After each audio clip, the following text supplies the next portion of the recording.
When I was a wee lad, a young man, I lived on $1,500 a month, and believe it or not, during that period of time, while splitting a room, sleeping on the floor with another dude, I was taking home about $15,000, $20,000 a month. And the reason that I lived like that is because A, I'm incredibly risk averse, but B, because I wanted to have money to go on the offensive later. If you don't know who I am, my name is Alex Mosey, ownacquisition.com. It's a portfolio of companies. There's over $200 million a year. I make these videos because I want you to make shitloads of money and make a big company so that someday we can partner together and take it to $100 million and beyond. For me, making 20 grand a month was never an amount of money that I wanted to brag about or feel like I had made it. I wanted to shoot really, really big. This was only stuff that was going to be stepping stones for me to achieve what I wanted to later. What I want to do in this video is I'm going to break down how I was able to live for so cheap. This is for all the single guys, all the single ladies. Now, if you can live with your parents, even better. For me, somebody would have died. It was for the best that I didn't have to live at home. This is what I actually did in order to live at $1,500 a month or less. And I did that eating out every day.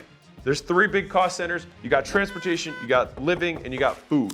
So, food-wise, some of you guys have seen Mosey Meals, meal hacks, the things that I do at these chain restaurants, and I did it that way because I don't like cooking and I wanted to have more time to make money. It made more financial sense for me to not take 8 hours on a Sunday to go grocery shopping and prep all my food versus me getting Chipotle twice a day, which is what I did. At the time then, $15 a day, 20 bucks a day, 30 days in a row, $600 a month. You can also go to Panda Express, which has a phenomenal 110 gram of protein hack with extra chicken, so you can have 200 grams of protein every day. Recommend it. Third best option is Chick-fil-A, is one of my favorites. They are on the pricier side. Just go with 2 20 packs of chicken nuggets and getting close to 12 bucks, which is a shitload of meat, or 2 sandwiches. Either way, you'll end up in that $10 to $12 range, and you'll be at that $600, $700 a month range. And if you're like, did he really do that? I sure did. That's all I did. I picked between Chick-fil-A, Panda Express, and Chipotle, and that's what I lived on, so much to this point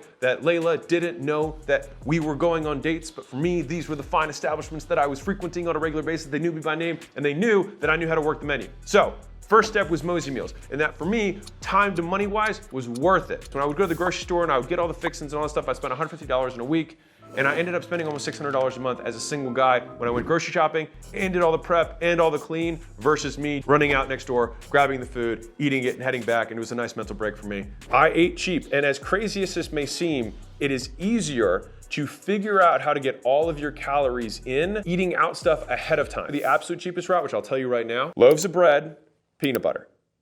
Cheapest thing in the world. And if you really want to make sure that you're covered on your basis, get a multi-item. You can live on it. If you want to add a third staple in there, you can add lactate milk if you're dairy sensitive. You'll get your protein, you'll get your carbs, you'll get your fat in. If you want to be extreme on it, you can be extreme. For me, I didn't want to live on peanut butter sandwiches.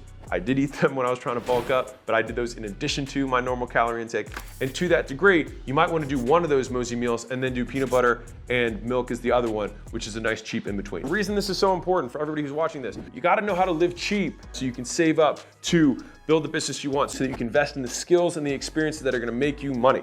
Number 2 is transportation. This is where Mosey Mobiles came in. There's lots of M's when it comes to mobiles, meals, and mansions. From the mobile standpoint, the most efficient way to own a vehicle is to purchase it in cash, a used vehicle that is ideally between 5 and 10 years old. Any place in America right now today, you can find a used 4-door vehicle that is between 5 and 10 years old for $10,000. You don't want to have car payments. The only thing you really have to manage is car insurance, which is not too expensive. And here's the cool part, the cheaper your car, less the insurance. You are young and you're living on $600 a month for Mosey Meals, and you live on $100 a month after you've made your one-time capital expense of actually getting the car, which I recommend doing and not taking a loan for it. All you have is your mansion, your chateau, where you're gonna rest your head at night. I lived in Southern California, one of, if not the most expensive markets in the United States. I was in Costa Mesa, was where I lived. And after I slept on the floor of my gym, which is the first place, which technically was $0, but at the same time it was $5,000 a month because it was my actual rent for my business,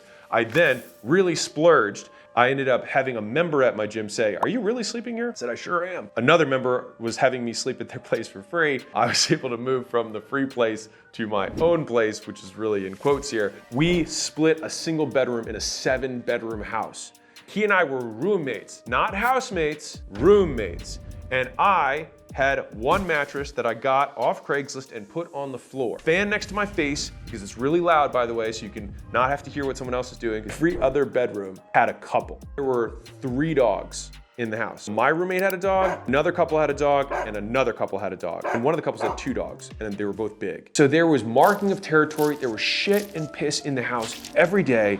Fucking horrible. My half was $400 a month. If you're in like North Carolina or you're in Boise, Idaho, you can probably get a room for $400 a month without having to split it. Big picture here, I would recommend you go to the place where shit's happening. $400 a month that you'd spend to be in an area where things are going on and people are doing things with their lives, to get out of your area of the world where nothing's happening and your friends are still in the same place and your parents don't encourage you and think this internet shit is weird, tell you to stop watching videos on YouTube to try to better yourself and just tell you to get a job, whatever it is. If you want to get out of that environment, it is worth the $200 to $400 a month. The easiest thing to do is to connect with people online, join communities, join Discord groups, join Facebook groups, whatever it is. Try and figure out where there are pockets of them, because people congregate.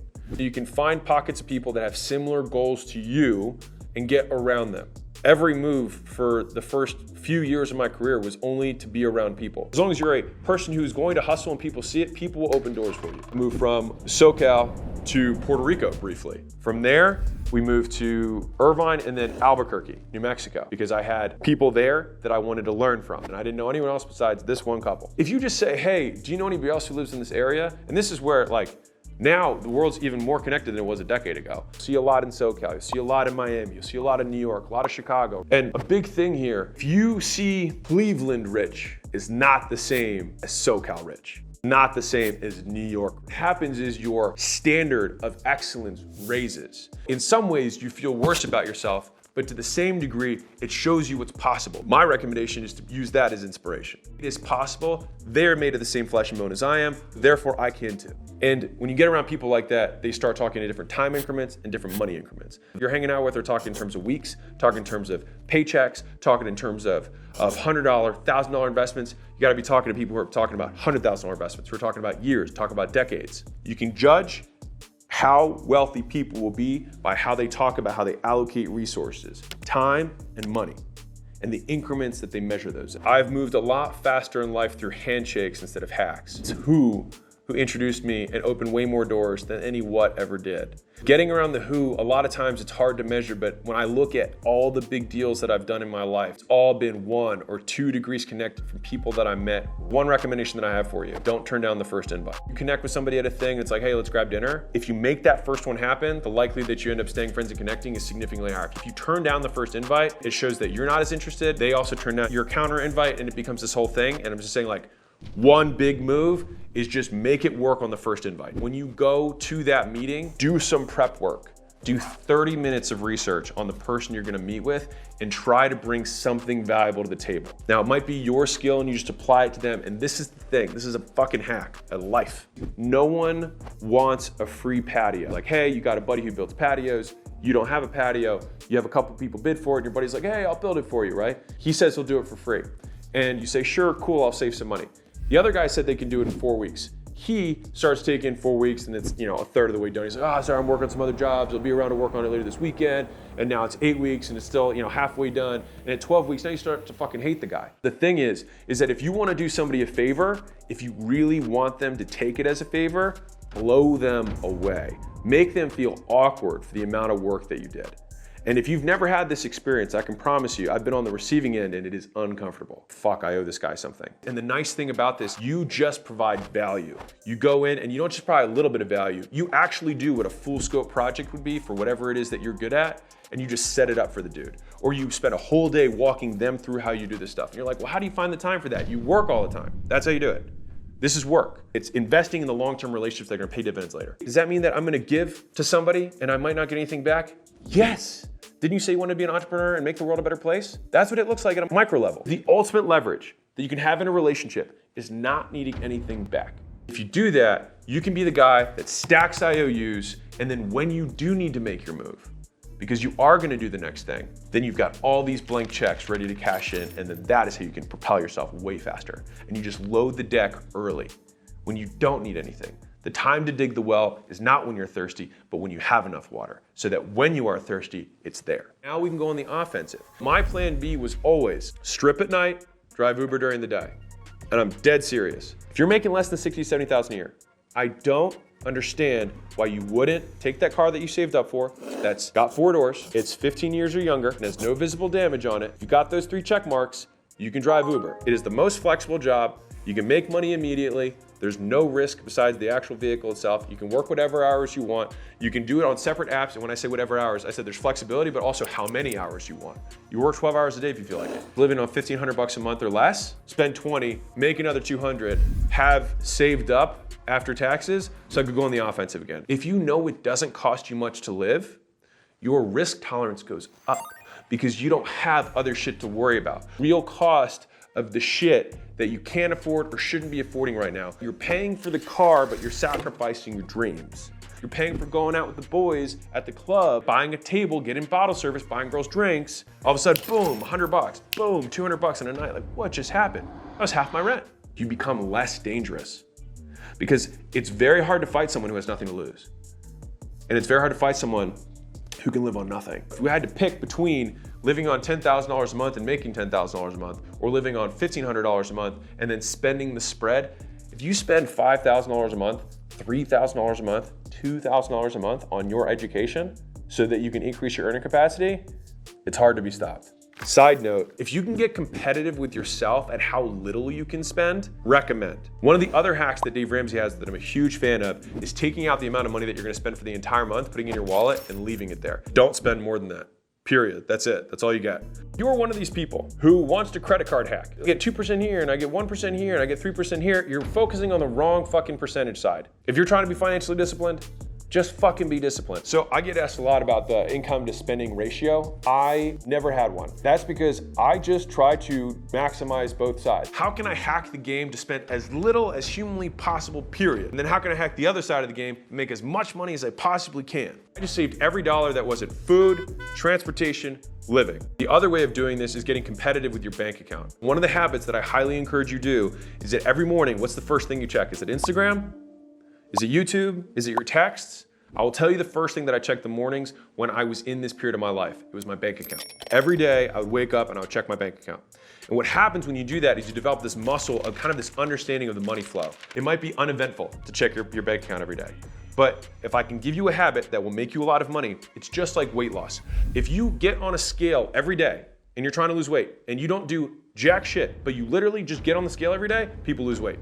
Drawing and putting awareness to the problem or the thing that you're trying to change improves it. If you're in a business and you want sales to go up, start tracking everything. If you just start reporting publicly on close rates and put a leaderboard up, sales go up. Think about this from a human behavior standpoint. Punish bad behavior with yourself as quickly as possible, and you want to reward good behavior as fast as possible, so you do more of it. That's why you check the bank account every day. Start seeing it go up. And you get this little ticker, it goes up. And if you really want to be a G about it, this is how I did it. Check your bank account and you have a Google sheet on your phone. And every day I'd put my balance in. And if you can start getting addicted to getting personal records in your bank account, like if I can give you the one gift of this is to gamify it. The people who make the most money, they think about money as a game. And the best way to do that is early on. Track 2 things. You check your bank account and you put it in. And what's nice there is that you can start seeing long-term trends. When I would look at that trend, I got a tremendous amount of good feeling. I would look at it and be like, I fucking did that. And every month you get a little bit bigger, a little bit bigger, a little bit bigger, and you start feeling progress for the sacrifices that you make every day. Because you look at where you're at this month versus last month and you see progress. So if you want to improve your money situation, you got to check it. You got to look at it every day. And the first thing in the day, priority, it means it is happening prior. It's more important. So you wake up, you make money a priority, you check your bank account every day, you start to get a pulse on what's going in and what's going out. What's going in, what's going out. You look at all of the pluses that go in, you look at all the minuses, and next month you try and make that column go up and that column go down. You keep running that cycle. And I promise you, if you actually look at your bank account every single day, even for 90 days, you will be amazed at what goes in there. You're like, I didn't even know I still had that app. Most people get anxiety. They avoid the things that they don't like. Got to confront it. I'm fucking poor. I don't want to be poor. I'm going to look at this money until eventually it starts paying attention back to me. Because money sticks to the person who pays it the most attention. This is how the economy works. The person in 2 parties who pays the most attention is where the money ends up.